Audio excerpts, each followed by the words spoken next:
I've been keeping a secret for 6 months. Not the kind of secret that eats away at you slowly, like a splinter you can't quite reach.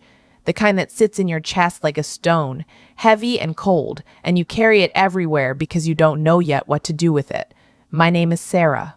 I'm 63 years old. I taught high school English for 31 years, and I like to think that all those years of reading stories, real ones, the kind that cut you open, taught me something about patience, about waiting for the right moment to turn the page. My husband's name is Daniel. We met when I was 27 and he was 30 at a fundraiser for the local library. He had a crooked smile and a way of listening that made you feel like the only person in the room. We built a life together in Charlotte, North Carolina, a house on Maplewood Drive with a front porch. I planted gardenias on every spring. 2 kids who are grown now, both living their own lives out west, and 35 years of what I truly believed, was a solid marriage. I retired 3 years ago. Daniel kept working. He's the chief financial officer at Meridian Compass Foundation, a mid-sized nonprofit that funnels money toward education initiatives across the Southeast. Scholarships, school rebuilds, teacher grants, noble work, he always said. I was proud of him for it. I told people at dinner parties, at church, at my book club, that my husband spent his days making sure other people's children had chances they wouldn't have otherwise. I should back up a little. Because the story doesn't start with what I found. It starts with what I noticed. It started with small things, the way most destructions do. Daniel began working later. Not occasionally, the way he always had during grant season, but consistently. 4-5 nights a week. He started keeping his phone face down on the kitchen counter, which he'd never done before. He began going to the gym on Saturday mornings, which, after 35 years of watching him choose the couch over any form of exercise, struck me as odd. I mentioned it once, lightly, the way you do when you're not sure you want to know the answer. He laughed and said his doctor had told him his cholesterol was up. That was plausible. I let it go. Then, in February, I found a receipt. It fell out of the pocket of his dry cleaning, a dinner for 2 at Cafe Beaumont, a restaurant I'd never been to, on a Thursday night in January when Daniel had told me he was at a board meeting in Raleigh. I held that receipt for a long time, standing in the laundry room in my stocking feet, the dryer humming beside me. I didn't confront him. I know that surprises people. But I'd spent 31 years teaching 17-year-olds, and one thing I learned early is that when you confront someone before you have the full picture, they fill in the blanks for you. They give you just enough to make you doubt yourself. I wanted the full picture. So I started paying attention the way I used to pay attention to the students I was most worried about, quietly, carefully, from a slight distance. Over the next few weeks, I noticed a name. It came up in fragments. A text notification I glimpsed when Daniel's phone lit up on the nightstand. Can't wait for Thursday. V. A line and a printed email I found tucked into the inside pocket of his briefcase when I was dropping it off at his office. He'd forgotten it at home that morning. That read, Victor has been instrumental in securing the Callaway donor relationship. Victor. That name again. I didn't know what to make of it yet. I turned it over in my mind the way you turn over a word you half recognize in another language. It could mean anything. It could mean nothing. I kept watching. The Foundation's annual Spring Benefit Gala was scheduled for the 3rd Saturday in March. Daniel had been talking about it for weeks. It was a big event, 500 guests, the organization's largest fundraiser of the year, held at the Hargrove Convention Center downtown. Black tie. Silent auction, the works. I had attended every single one of these galas for the past 11 years, always on Daniel's arm, always at the head table. This year, Daniel told me I shouldn't come. He said it gently, the way he says everything. He said I always look tired after big events.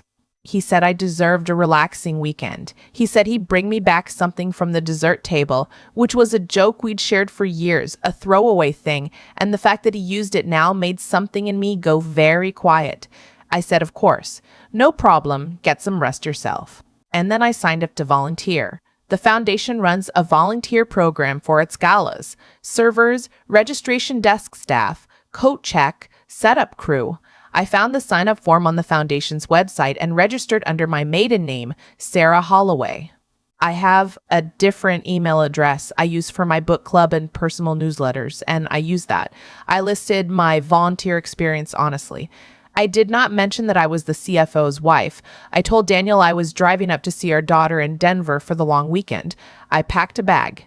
I kissed him goodbye on Friday morning. Then I drove to my friend Patrice's house across town, where I spent Friday night on her pull-out couch eating leftover pasta and telling her everything. Patrice has been my best friend for 22 years. She didn't try to talk me out of it. She poured me a glass of wine, sat across from me at her kitchen table, and said, "Sarah Holloway, you are the most methodical woman I have ever met in my life. What do you need from me?" I told her I needed to borrow a pair of her reading glasses. Mine are too distinctive, bright red frames I've worn for years. Patrice wears plain black ones. A small thing, but I was thinking about every small thing. On Saturday morning, I arrived at the Hargrove Convention Center at 9 a.m. for volunteer orientation. I wore my hair differently than I usually do. Pulled back. No jewelry except small stud earrings. I wore a plain navy dress under the volunteer vest they gave us, a dark green zip-up with the Meridian Compass logo embroidered on the chest, sensible flat shoes, Patrice's glasses. The volunteer coordinator, a young woman named Bree, was warm and efficient. She walked us through the layout of the event, the timing, the do's and don'ts. There were 11 volunteers altogether. We were assigned to different stations. I requested registration desk, thinking it would give me the clearest view of arrivals. Bree assigned me to the registration desk without hesitation. I spent the morning helping set up name badges, arranging welcome packets, familiarizing myself with the guest list. I ran my finger down the alphabetical names slowly, pretending to organize while my eyes scanned for patterns. I found what I was looking for near the middle of the second page. Mercer. Daniel, CFO, Meridian Compass Foundation, and directly below it, Mercer. Victor, Strategic Partnerships Director, Meridian Compass Foundation. Victor Mercer. The same last name as my husband. I stood very still for a moment. Then I turned back to the badge arrangement and kept working. I had not known in 35 years of marriage that Daniel had a brother. He told me early on that he was estranged from his family, a difficult childhood, a father who drank, a mother who left. He said he had no siblings. He said this plainly, without drama, and I had believed him the way you believe the foundational things a person tells you about themselves. Victor Mercer. Same last name.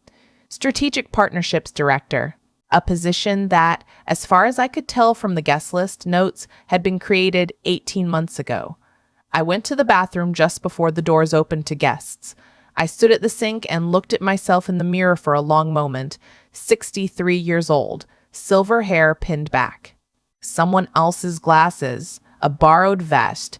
I thought about the 35 years I'd spent trusting a man who, it seemed, had been building a separate architecture inside our life, one room at a time, quiet as a carpenter working at night.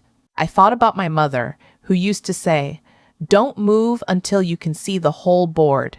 I could see more of the board now. Not all of it, but more. I went back to the registration desk. The first guests began arriving at 6. Daniel came in at 6:20, looking exactly like himself in his black tux, the one we'd bought together at Nordstrom 4 years ago. He was talking to someone when he walked through the door, animated and laughing, and he handed his ticket to the volunteer beside me without glancing at the registration desk. He didn't see me. I kept my head slightly down, focused on the check-in tablet in front of me. Victor arrived 12 minutes later. I knew him immediately, not because he looked like Daniel, which he did, the same jaw, the same way of carrying himself, but because of the woman on his arm. She was perhaps 40. Dark hair, elegant posture, wearing a deep burgundy gown. Beautiful in an unself-conscious way. She walked in beside a man who shared my husband's features, and she was laughing at something he'd said, and her hand was resting easily in the crook of his elbow. I checked them in. Victor Mercer and guest. I looked at her face when she smiled and said, "Thank you." And I smiled back and I said, "Enjoy your evening." And I meant nothing by it at all. I was moved to a different station during the cocktail hour. Floating support, which meant I carried things, refilled glasses at the self-serve stations, directed guests to the bathrooms. It gave me freedom to move through the room. I saw Daniel and Victor standing together near the bar at 7:15. They were close, comfortable, the body language of people who know each other well. Daniel put his hand briefly on Victor's shoulder. Victor said something and they both laughed. I watched them for about 45 seconds. Then I went to refill a tray of glasses on the far side of the room. The dinner program began at 8. I was stationed along the perimeter of the main hall, near the back wall, where I had a clear view of all the tables. Daniel was at table 1 with the board members and major donors. Victor was at table 3, closer to the stage, with what appeared to be the senior staff. The woman in the burgundy gown was sitting next to Victor. At 8:40, the foundation's executive director, a polished woman named Constance Hartley, took the podium to give remarks. She thanked the board, the donors, the volunteers. She spoke about the year's accomplishments, schools rebuilt, scholarships awarded, teachers trained. I had heard versions of this speech for 11 years, and I felt a complicated pride that I set aside. Then Constance said something I was not prepared for. "I want to take a moment," she said, "to acknowledge a transformation that happened quietly within our organization this year. 18 months ago, we were struggling to retain our major donor relationships. We were losing ground. And then we brought on a remarkable individual to lead our strategic partnerships team, someone who came to us with a vision, with integrity, and with resources." She paused.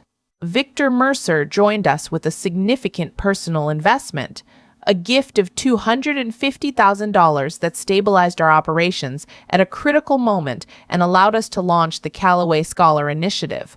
Applause from the room. "Victor," Constance said, "would you stand?" Victor stood. More applause. The woman in burgundy looked up at him with an expression I recognized, the particular softness of someone watching a person they love being seen by the world. I stood very still against the back wall. $250,000. I knew our finances the way I knew everything in our life, carefully. I had always managed the household accounts. Daniel handled the investment portfolio, the retirement accounts, the trust we'd set up when my mother passed away and left me her house, which we'd sold for $312,000. That money went into a joint account Daniel managed, earmarked, he said, for our retirement. I had not been given access to those accounts in 2 years. Daniel said he was restructuring. He said the financial advisor recommended consolidating. I had trusted him. I had been busy with my own retirement adjustment, with the garden, with my book club, with learning that the life you've built doesn't automatically fill the hours you used to fill with work.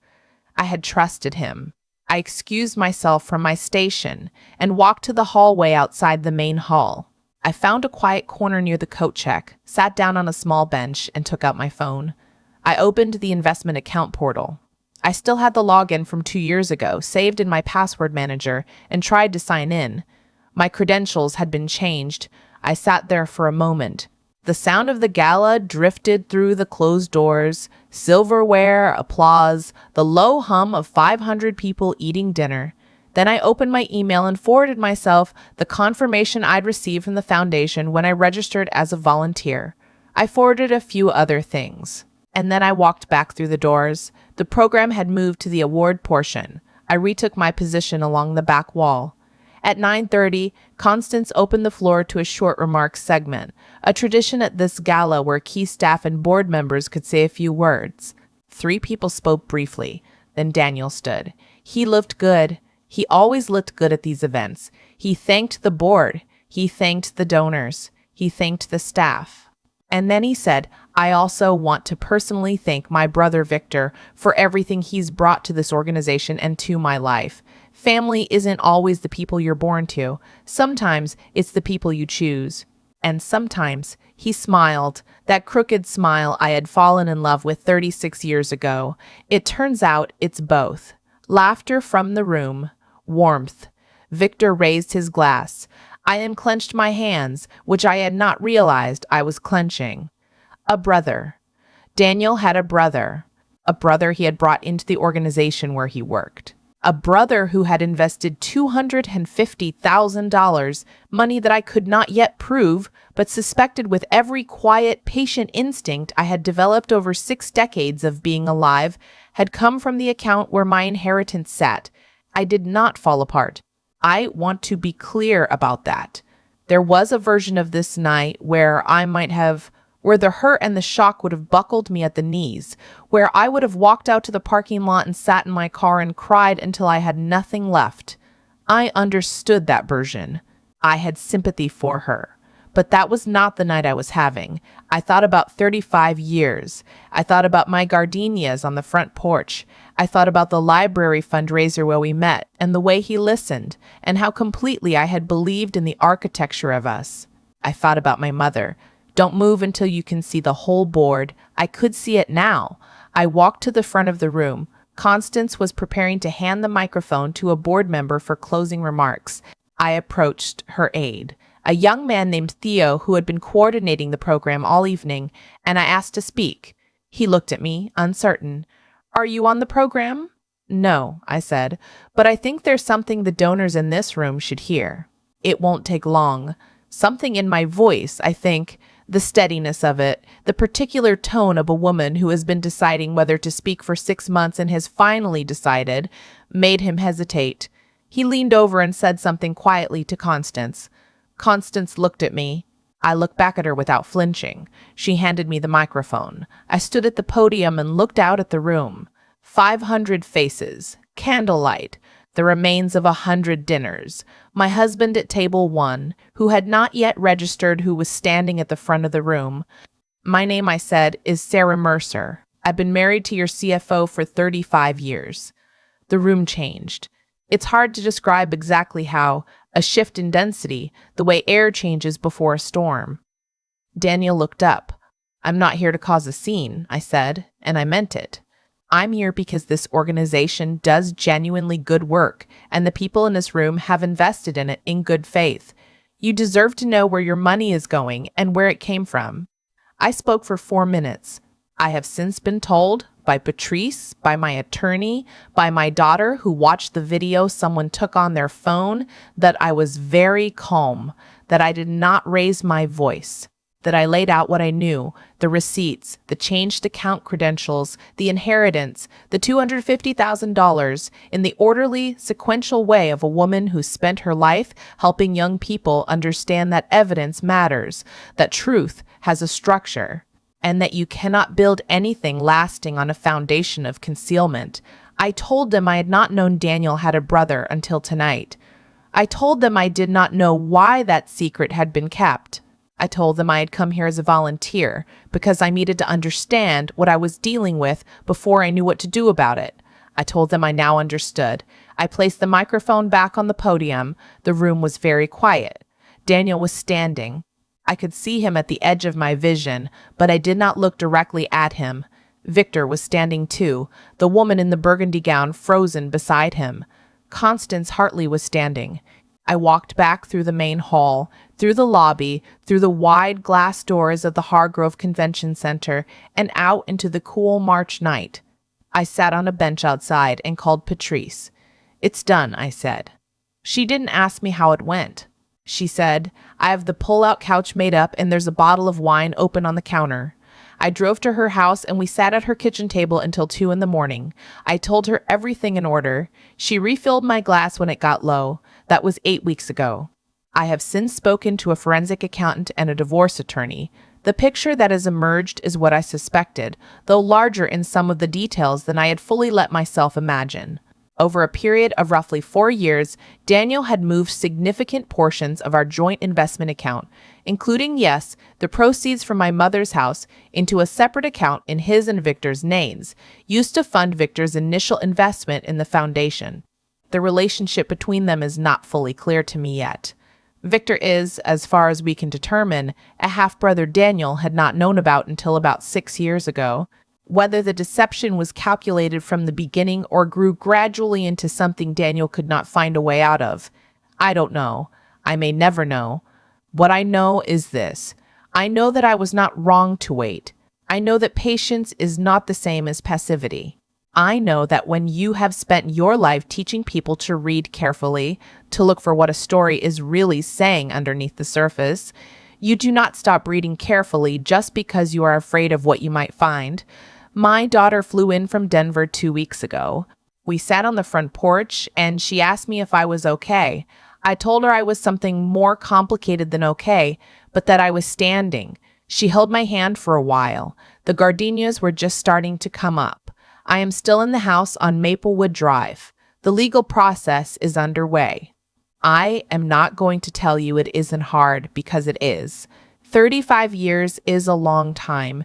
You don't grieve that quickly, and you shouldn't have to. But here is what I want you to hear. If you are somewhere right now in the middle of something that is breaking you open and you don't yet know what to do with it, the truth doesn't always arrive when you want it to. Sometimes you have to put on a borrowed vest and a pair of plain black glasses and walk into the room where the truth is hiding and stand quietly in the back until you can see the whole board. And when you finally can, you walk to the front of the room and you say your name out loud and you let the truth be what it is. That's all I did. That's everything.